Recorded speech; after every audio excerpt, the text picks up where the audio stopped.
जी बच्चों दोबारा अस्सलाम वालेकुम। ये मेरे चांद टेस्ट 1 की है डिस्कशन। क्या है बच्चों बोलो? ये है मेरे चांद की टेस्ट 1 की बोलो डिस्कशन है बच्चों। जी बच्चों प्लीज इधर आए बच्चों। ये सर मैंने आपको बताया था ना, ये बिल्कुल एग्जाम लेवल का क्वेश्चन है।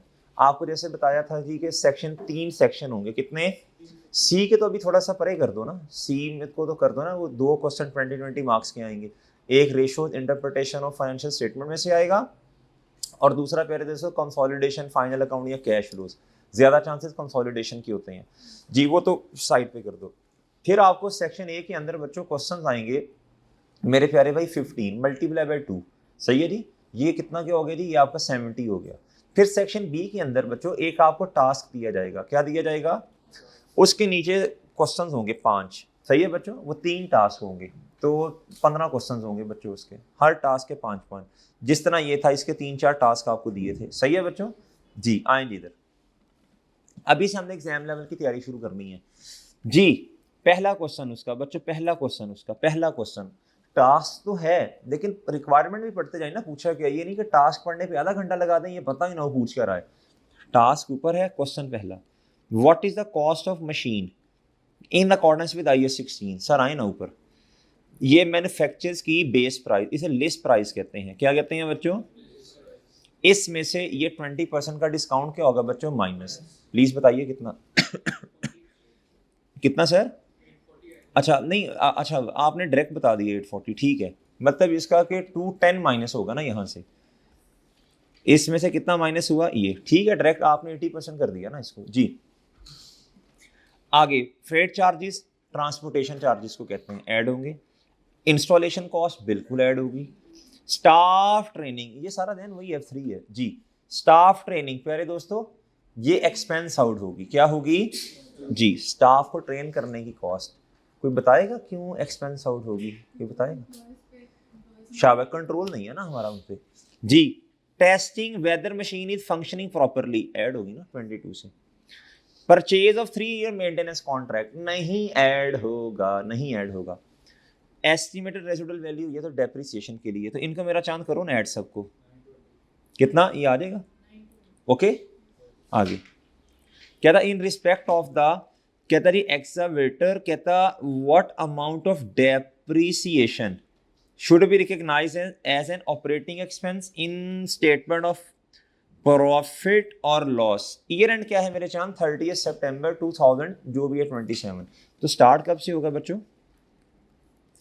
30 सितंबर 2020 बोलने 7। तो मेरे चांद ये स्टार्ट होगा कितने से?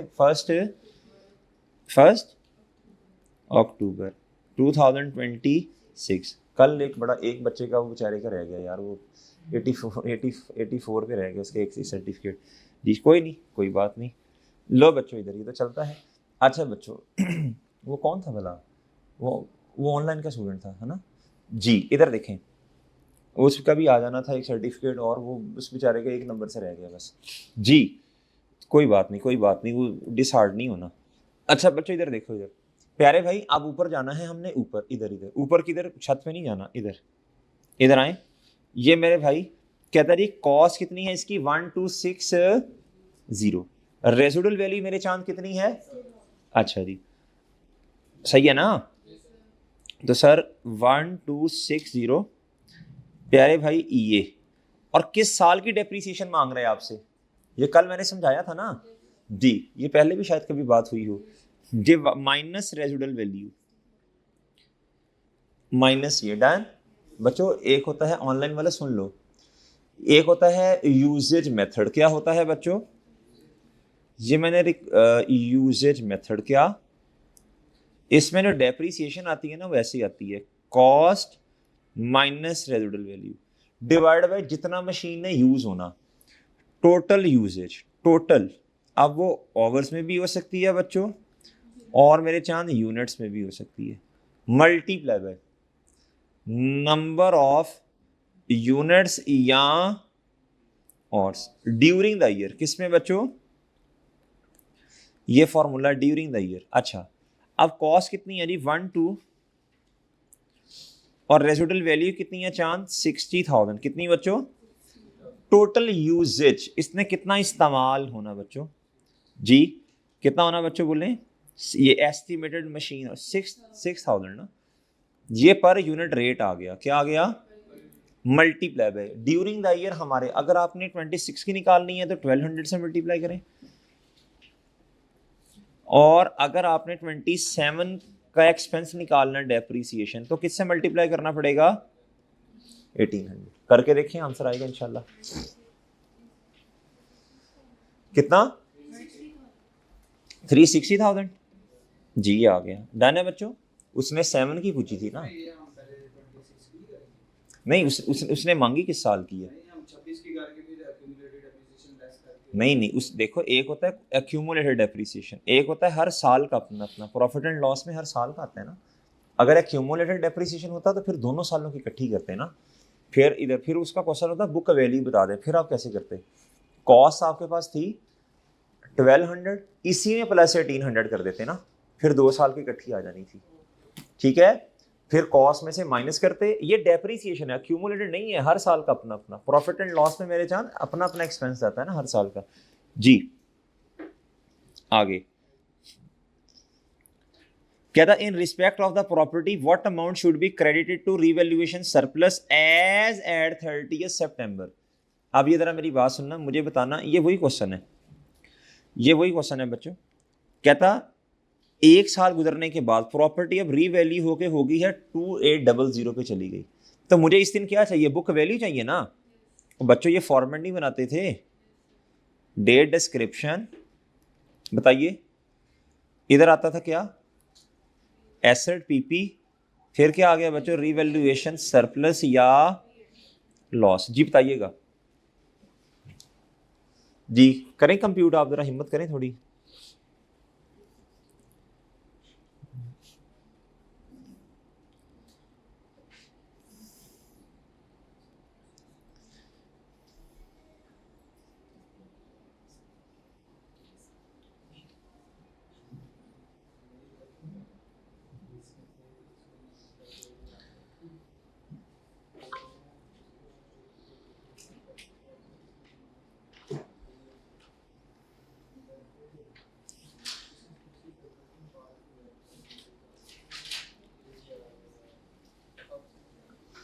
इधर देखो चांद जी भाई, कॉस्ट जी फर्स्ट कब एसेट खरीदा था बताएं, 1 अक्टूबर 5 पे ना, नहीं सॉरी, ये प्रॉपर्टी की बात कर रहा है, किसकी बात कर रहा है, अच्छा ये तो बल्कि खुद बता रहे हैं आपको आंसर। कहता ये है कैरिंग अमाउंट, क्या है बच्चे बोलो, कैरिंग अमाउंट। इधर है जी 1 अक्टूबर 2005, कितनी बुक वैल्यू है बच्चों प्लीज बताएं, 2 आगे 262 बस,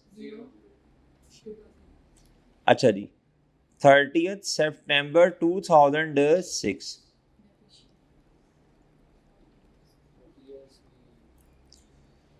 रिमेनिंग लाइफ कितनी प्लीज बताइए, शम्मा पे जी 655, 30 सितंबर 2006, बताएं जी बुक वैल्यू कितनी आई, 255 45, ये अच्छा फिर एक लाइन छोड़ें,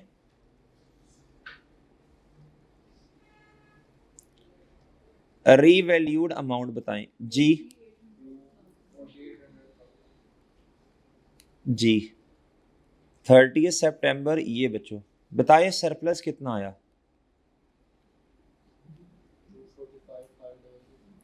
245, ये आ रहा है, वो लिखा हुआ है कुछ उसने, हाँ लिखा हुआ है बच्चों, हाँ जी। कहता the property has previously suffered a fall in value, कितने से बच्चों 120, तो लॉस कितना पड़ा हुआ है बच्चों, अच्छा जी 1 मिनट। कहता this property had a previously suffered a fall in value which had been recognised as an expense in profit और लॉस, तो भाई इधर फिर कितने का लॉस आया होगा, पहले इधर लॉस पड़ा होगा, क्या होगा, तो आपने इसको भी तो थोड़ा सा कम करना है ना, इधर लॉस पड़ा, इसको भी तो कम करना है ना, जो डेप्रिसिएशन के साथ करना है जी। इसको कम करके कितना आया था जरा,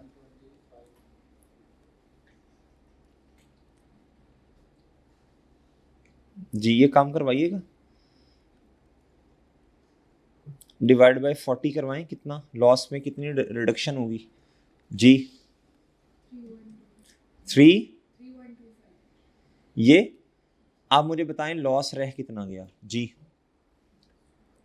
1,870, ओके।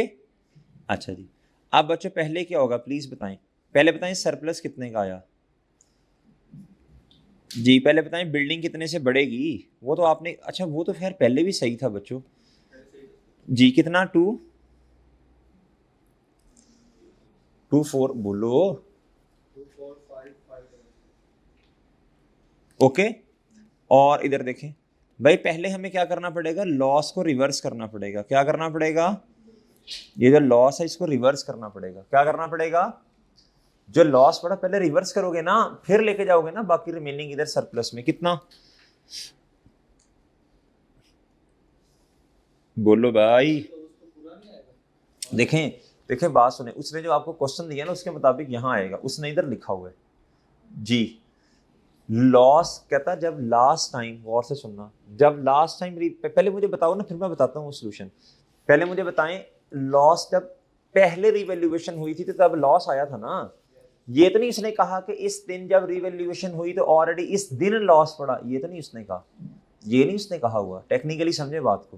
पहले मुझे बताओ ऐसे कितना आ रहा है, ये इधर बैलेंसिंग कितना आएगा बताएं, 1 2 3 6 2 5, अब ये इसकी एंट्री देखें, लॉस सारा खत्म हो गया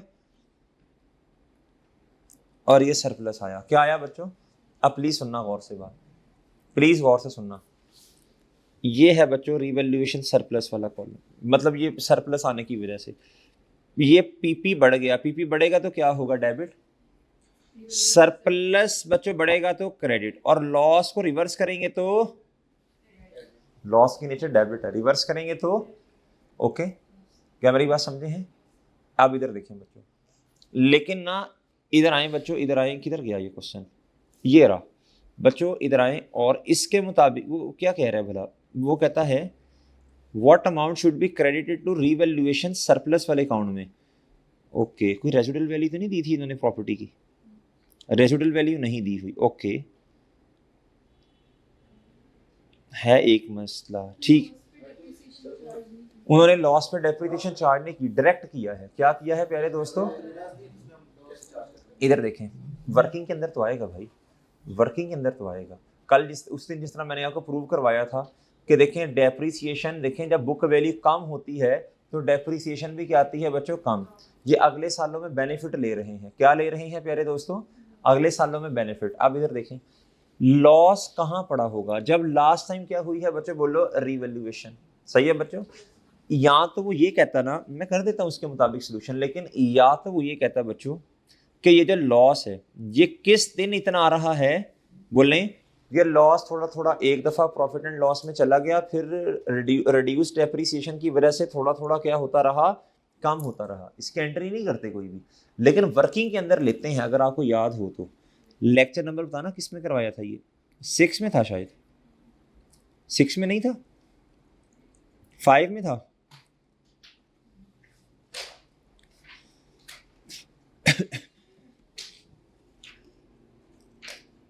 ये देखें बच्चों, ये आपको याद है ये क्वेश्चन हमने किया था, ये क्वेश्चन नंबर 5 डीयूपी वाला, ये 100 मिलियन और वो ये वो फलां जी, ये देखें हमारे पास एक एसेट था 100 मिलियन का, डेप्रीशिएट किया, बुक वैल्यू इतनी आ गई भाई, सरप्लस था ये 140, ओके ये सरप्लस ये आ गया, डन है बच्चों। अच्छा जी, अब हमने की बच्चों ये रिवैल्यूएशन 120, अब 2 साल डेप्रीशिएट होगा तो रिमेनिंग लाइफ 8 है बच्चों, ठीक है, ये सरप्लस था तो सरप्लस ने रिटेन अर्निंग में जाना, डन है भाई, ये तो पता है ना। करते करते हम आ गए इधर, फिर दोबारा रिवैल्यूएशन हुई, क्या हुई बच्चों, और रिवैल्यूड अमाउंट कितनी है 40, लॉस कितना 50, लॉस कितना जी रिवैल्यूएशन लॉस कितना। अब प्लीज गौर से सुनना बात बच्चों, हमने क्या किया, हमने 50 से ये रिकॉर्ड किया, लेकिन सरप्लस कितना पड़ा था 30, उसको रिवर्स कर दिया, फिर ये आ गया बच्चों 20। ये इमीडिएटली कहाँ चला गया, एसेट क्रेडिट, सरप्लस का कम होना डेबिट, लॉस का आना डेबिट। अब जब अगला साल आया तो जो लॉस पड़ा है इधर देखो, इसमें भी तो थोड़ा थोड़ा क्या होना है, बोलो शाबाश, कम। कैसे भला, एक साल की डेप्रीसिएशन कितनी बनती थी भला, जरा बताएं, ओरिजिनल वाली, एक साल वाली ओरिजिनल वाली डेप्रीसिएशन कितनी बनती थी, ओरिजिनल वाली बच्चों, ओरिजिनल वाली 10 बनती थी ना, ओरिजिनल वाली 10 बनती थी, कितनी बनती थी, 10 बनती थी।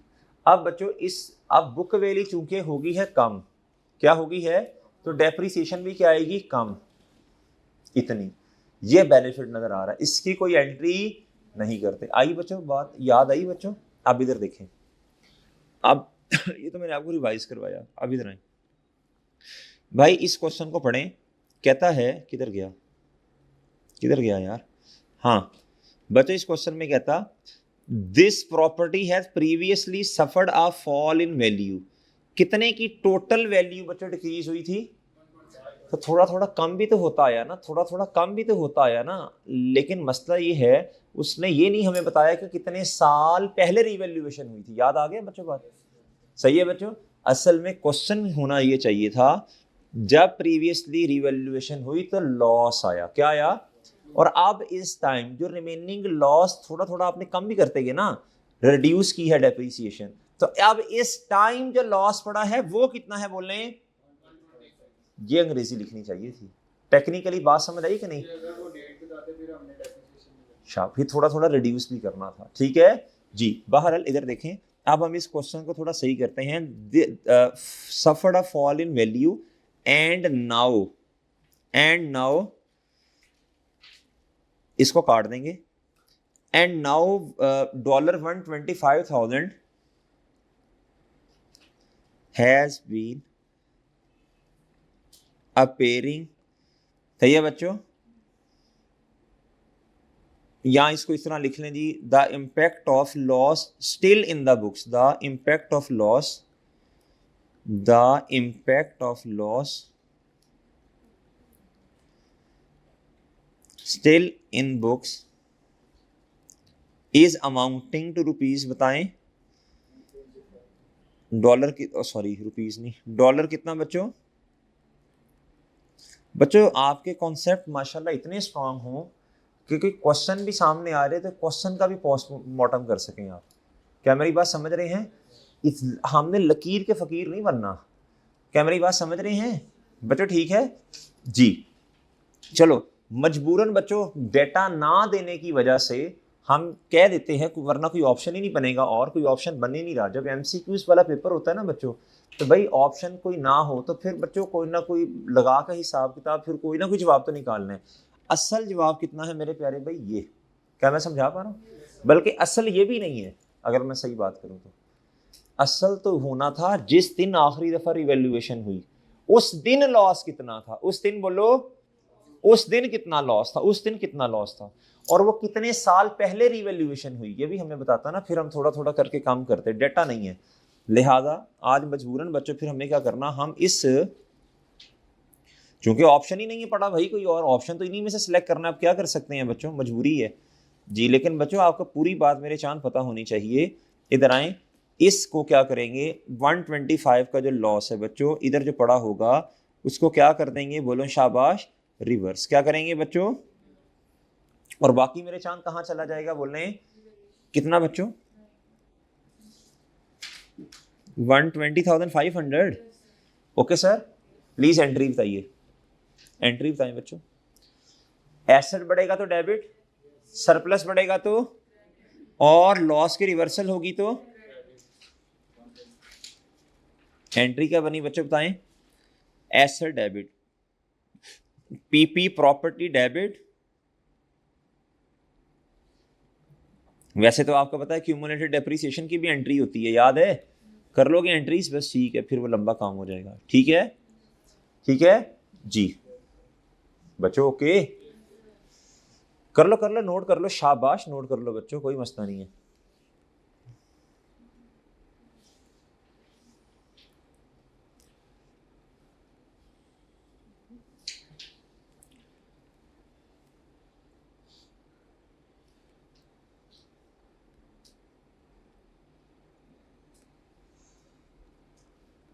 बच्चों कर लिया नोट?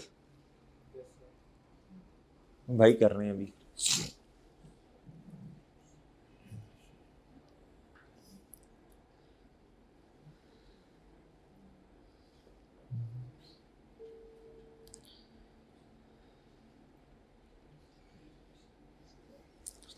ग्रुप में मैसेज करना है कि मैं कर रहा हूँ अभी पोस्ट बैच की।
जी मोहतरम, ठीक है चांद, आगे सर। सर अब ये पढ़िएगा बच्चों, कहता when daring company purchase furnace 5 years ago the furnace, अच्छा ये होता क्या है जी? जार टाइप की मशीन होती है ना बच्चों, मशीन होती है जी। कहता was separately identified in the account, याद है वो कंपोनेंट ऑफ एसिड वाला कॉन्सेप्ट दी? अगर एक से ज्यादा हिस्से हैं बच्चों, एक जहाज जैन, एक जहाज एरोप्लेन जी, एक एरोप्लेन जहाज बच्चों, उसकी सीड्स अलग होती हैं बच्चों, उसकी बॉडी स्ट्रक्चर अलग है, सीड्स की अलग लाइफ है बच्चों, इंजन की अलग लाइफ है, सही है बच्चों, और उसकी बॉडी की अलग लाइफ है बच्चों। तो प्यारे दोस्तों, अपनी अपनी लाइफ की बेस पे फिर हम उस पूरे जहाज को इकट्ठा डेप्रिशिएट नहीं करेंगे, अलग अलग करेंगे, इसे कहते हैं कंपोनेंट ऑफ एसिड। कहता था furnace now requires relining at a cost of, बच्चों इसको ना जरा सही वगैरह करवाया, once relined the furnace will be operated for further 5 years, ये सब्सिक्वेंट एक्सपेंडिचर हमने पढ़ा था बच्चों। बताओ अब क्या करना है, ये जो खर्चा किया जिससे बेनिफिट अगले 5 साल होना है, ये रेवेन्यू एक्सपेंस या कैपिटल एक्सपेंडिचर? तो ये क्या है बच्चों? कहता जी subsequent expenditure to their correct classification in accordance with the asset, capital expenditure है बच्चों, ठीक है। कहता जी D has change its corporate branding and accordingly paid 60,000 to have its office decorated. भाई बताओ बताओ, डेकोरेशन जी रेवेन्यू एक्सपेंस क्या बच्चों? ओके जी। D has paid 45,000 for its crane to undergo a safety, कहता जी this is required by law. भाई क्रेन होती है ना, बड़ी बड़ी क्रेन्स होती हैं जहां सामान बड़ा बड़ा उठाया जाता है। कहता अब लॉ ने कह दिया कि भाई आपने ना सेफ्टी चेक इसमें लगाना, कोई पार्ट वगैरह लगाना होगा। भाई उसका बेनिफिट कितने साल होना? अगर आप नहीं लगाएंगे तो वो गवर्नमेंट ने कहा 5 साल के बाद फिर दोबारा लगाना पड़ेगा, नहीं लगाएंगे तो बच्चों ये आपको चलाने की इजाजत ही नहीं होगी। तो बच्चों ये है एसेट कैपिटल एक्सपेंडिचर, देन इससे बेनिफिट 5 साल मिलेगा। कहता जी the company closes it factory for 2 weeks every year. अच्छा हर साल ना दो मतलब कि नहीं, हाँ हर साल 2 week फैक्ट्री बंद रहती है। During this time all PP has an annual maintenance check, भाई उन्होंने अपनी चीज़ों को सही वगैरह करना है ना, and necessary repair are carried. Current year कहता कितना एक्सपेंस हुआ 70, भाई ये रेगुलर रिपेयर मेंटेनेंस ये रेवेन्यू एक्सपेंस होता है बच्चों। इधर एंट्री होगी इधर होगी expense debit, repair expense debit, cash credit, इधर होगा बच्चों एसेट डेबिट और कैश क्रेडिट जी। हाँ अच्छा भाई ये जो था ना मेरे चांद, हमने एक स्टैंडर्ड पढ़ना है IS 41, क्या पढ़ना है? ये मैं मानता हूँ शायद आपको ना पता हो, इसका ये नहीं पता होगा आपको बाहर। जी जी आपने सही तुक्का लगाया जी। How should a bearer plant, भाई वो जो बड़े बड़े वो जो दरख्त नहीं होते बच्चों, जो दरख्त होते हैं बच्चों, ये मैंने आपको शुरू में शायद बताया था, ये जो दरख्त होते हैं बच्चों, ये जो ट्रीज होते हैं बच्चों, ऑर्चर्ड बाग होता है बच्चों, ऑर्चर्ड बच्चों, ये ना असल में ये जो ट्रीज वगैरह है ना बड़े बड़े, या ये 16 में आते हैं नॉर्मली, किस में आते हैं? देखिए मैं कहता हूँ इसके आपको ग्रेस मार्क्स मिलने चाहिए थे, ठीक है, ग्रेस मार्क्स मिलने चाहिए थे, या ये 16 आपको नहीं पता होगा जी। आगे बच्चों, भाई इसका ये तो नहीं पढ़ते, ये आए इधर, फॉर द ईयर एंडेड 31, ये फिर दोबारा टास्क आ गया एक नया टास्क, तो अजीब सा था लेकिन आगे क्वेश्चन पढ़ने थे ना। क्या था, how much should be capitalise in respect of construction of expansion to the head office building. जी बच्चों इसमें क्या कुछ ऐड होगा, जी बताएं जी बच्चों बताएं जी। बच्चों ये क्या कहना कैसे, कंस्ट्रक्शन ऑफ, अच्छा हेड ऑफिस, भाई बताएं, लैंड एक्विजिशन ऐड होगी बिल्कुल। फी फॉर, भाई वो अथॉरिटीज को पैसे दिए ना, ये ऐड होंगे। आर्ट प्रोफेशनल फी होगी। Construction material and labour cost, ठीक है जी। आगे क्या कहते हैं, तो ये मेरा ख्याल और भी कुछ है इसमें। अच्छा जी, एज एट 30 सितंबर ये the date when head office extension became available for use, the cost of unused material, भाई ये देखो अनयूज जो इस्तेमाल हो गया वो कॉस्ट में ऐड होगा, जो अनयूज है वो तो ऐड नहीं होगा ना, वो तो भाई जितना देखो ना, भाई सुने, हम एक बिल्डिंग बना रहे हैं भाई, उसमें जो ईंटें लगी, ब्रिक्स लगी ना, वो लगी हैं भाई 50,000, कितनी, तो उतने की कॉस्ट ऐड होगी ना, हमारे पास थी 55,000, जो 5,000 है बच्चों जो बच गई हैं वो वापस कर देंगे ना बच्चों सप्लायर को जी। At that date the borrowing cost incurred on loan, यार ये माजरत है बच्चों, ये अभी हमने पढ़ा ही नहीं है, IAS 23 है, ये क्या है, ठीक है जी। आपको कैसे पता था, F3 में पढ़ा था थोड़ा सा जी, ये तो टॉपिक नहीं है वैसे F3 का जी। बाहर छोड़ें इस बात को, तुक्का लग गया, अब भाई कहते हैं मैंने तुक्का लगा के ऐड कर दिया, आंसर आ गया था जी। ओए आराम से, वो रिकॉर्डिंग हो रही। विच ऑफ द फॉलोइंग वुड, अच्छा भाई देखें क्वेश्चन नंबर 6 में थोड़ी सी मुझे माफी दे दें भाई, ये थोड़ा सा जरा एक आधा पॉइंट ना इस तरह हो जाता है फिर। कहता है which of the following would qualify as asset expenditure, भाई इंश्योरेंस प्रीमियम पे कर दिया, ये तो मेरे चांद रेवेन्यू एक्सपेंस है ना। कहता है installation of a new fixture, जी बिल्कुल। Marketing cost revenue expense, maintenance cost revenue expense, ठीक है। अच्छा जी, कहता एज 31 दिसंबर ये द डायरेक्टर्स ऑफ कहता L company decided to adopt revaluation model, ठीक है, in accordance with IAS 16, which of the following is false. In subsequent years the depreciation will based on the revalued amount of the head office building as oppose to it's बोले, कहता in subsequent year depreciation कहता charge होगी revalued amount पे, तो बिल्कुल ठीक कह रहा है, उस पे ही होगी बच्चों, और किस पे होगी, सही है ना। अब कॉस्ट मॉडल के मुताबिक जो बुक वैल्यू है उसमें नहीं होगी बच्चों, रीवैल्यूड अमाउंट पे होगी, सही है ना। एनी रिवैल्यूएशन गेन और लॉस कहता जी ये अदर OCI में अनरियलाइज गेन है उसमें आएगा, कहता एंड एनी लॉस ये किस में आएगा, ये मैंने लिखवाया भी था, unrealised gain other comprehensive income में आएगा, और अनरियलाइज लॉस ये रियलाइज लॉस जैसा ही है, ये प्रॉफिट एंड लॉस में आएगा। Each component part of the head office is revalued separately, नहीं भाई देखो, एक एसेट है एरोप्लेन, क्या अगर एरोप्लेन को आपने मेरे प्यारे दोस्तों रिवैल्यूएशन उस पर करानी है तो बच्चों सारे एरोप्लेन की करानी पड़ेगी, सही है, ये नहीं कि सीट्स की करवा लें तो फलां की ना करवाएं। सर आपने तो बताया था ऐसा पॉसिबल है कि क्या क्या जी व्हीकल की करवा लें और प्लांट की ना करवाएं, मैंने क्लास की बात की थी, मैंने ये नहीं कहा था कि क्लास में से 10 की करवाओ और 2 की ना करवाओ, ठीक है, टेस्ट होगा तो पूरी क्लास का होगा, सही है ना जी। लो बच्चों ये गलत हो गया, अच्छा इसमें नॉट का लफ्ज है ना, हाँ सॉरी फॉल्स, जो फॉल्स है वही हमारा आंसर है। The residual value and useful life must be reviewed each year, हर साल के एंड पे प्यारे दोस्तों हमने क्या करना है, रेजिडुअल वैल्यू याद रखना, जो एस्टिमेट्स हैं, रेजिडुअल वैल्यू, डेप्रिसिएशन का मेथड, लाइफ, इनको हमने ये आपने F3 में पढ़ा होगा लेकिन दोबारा सुन लें जी जी मस्ट भी लाजमी करना होता है, ये जो एस्टिमेट्स है ना इनको काउंटिंग पीरियड के एंड पे जाके एक दफ़ा लाजमी देखना कहीं चेंज तो नहीं हो गए बच्चों, मस्ट का लफ्ज है बिल्कुल, गुड क्वेश्चन जी। भाई ये जो था ना इम्पेयरमेंट रिव्यू या ये 36 है, ये आपके सिलेबस में नहीं है बच्चों जी,